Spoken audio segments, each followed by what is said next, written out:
ರಾಜರಾಜೇಶ್ವರಿ ನಗರ ಶಾಸಕ ಮುನಿರತ್ನ ನಾಯ್ಡು ಪರಿಶಿಷ್ಟ ಜಾತಿಗೆ ಸೇರಿದ ಗುತ್ತಿಗೆದಾರನೊಬ್ಬನ ಬಳಿ ಅವಹೇಳನಕಾರಿಯಾಗಿ ಜಾತಿಯನ್ನ ನಿಂದಿಸಿ ಮಾತನಾಡಿದ ಪ್ರಕಾರವನ್ನು ರಾಜ್ಯ ಸರ್ಕಾರ ಗಂಭೀರವಾಗಿ ಪರಿಗಣಿಸಿ ಕೂಡಲೇ ಈ ಶಾಸಕನನ್ನ ಬಂಧಿಸಿ ಕಾನೂನು ಕ್ರಮ ಕೈಗೊಳ್ಳಲು ಕೊಂಡಾಪುರ ಪರಮೇಶ್ವರಪ್ಪ ಆಗ್ರಹಿಸಿದರು.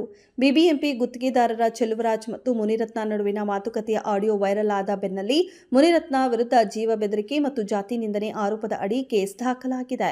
ಪಟ್ಟಣದ ಮೊಳಕಾಲ್ಮೂರು ಪೊಲೀಸ್ ಠಾಣೆಯಲ್ಲಿ ಪೊಲೀಸರು ಎಫ್ಐಆರ್ ದಾಖಲಿಸಿಕೊಂಡಿದ್ದಾರೆ. ಇನ್ನು ಶಾಸಕ ಮುನಿರತ್ನ ಅವರು 2 ಸಮುದಾಯಗಳ ನಿಂದನೆ ಆರೋಪ ಎದುರಿಸುತ್ತಿದ್ದು ವ್ಯಾಪಕ ಟೀಕೆ ವ್ಯಕ್ತವಾಗಿದೆ. ಆದ್ದರಿಂದ ಶಾಸಕ ಮುನಿರತ್ನ ರಾಜೀನಾಮೆ ನೀಡಬೇಕು ಎಂದು ಪಟ್ಟು ಹಿಡಿದಿದ್ದಾರೆ. ರಾಜರಾಜೇಶ್ವರಿ ನಗರದ ಬಿಜೆಪಿ ಶಾಸಕ ಮುನಿರತ್ನ ವಿರುದ್ಧ ಅಸ್ಪೃಶ್ಯತೆಯನ್ನ ಜೀವಂತವಾಗಿಟ್ಟು ಹೊಲೆಯರ ಕುರಿತು ಜಾತಿ ನಿಂದನೆ, ಹೆಣ್ಣು ಮಕ್ಕಳ ಕುರಿತು ಅವಹೇಳನ ಮತ್ತು ಜೀವ ಬೆದರಿಕೆ ವಿರುದ್ಧ ಸೂಕ್ತ ಕಾನೂನು ಕ್ರಮ ಕೈಗೊಳ್ಳುವಂತೆ ಒತ್ತಾಯಿಸಿ ಮೊಳಕಾಲ್ಮೂರು ಕರ್ನಾಟಕ ದಲಿತ ಸಂಘರ್ಷ ಸಮಿತಿ ವತಿಯಿಂದ ಮೊಳಕಾಲ್ಮೂರು ಪೊಲೀಸ್ ಠಾಣೆಯ ವೃತ್ತ ನಿರೀಕ್ಷಕರಾದ ವಸಂತ್ ಕುಮಾರ್ ಆಸೋದೆ, ಉಪನಿರೀಕ್ಷಕರಾದ ಜಿ ಪಾಂಡುರಂಗಪ್ಪ ಅವರಿಗೆ ದೂರು ನೀಡಿದ್ದಾರೆ.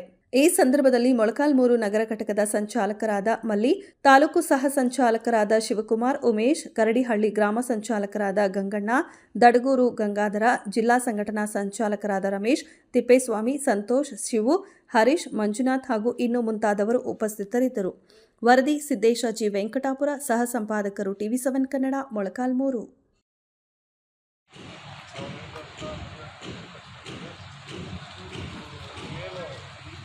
ಮನವಿಯನ್ನು ಮಾನ್ಯ ಜಿಲ್ಲಾಧಿಕಾರಿಗಳ ಮುಖಾಂತರ ವ್ಯವಸ್ಥಿತವಾಗಿ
ಹೊಡಿ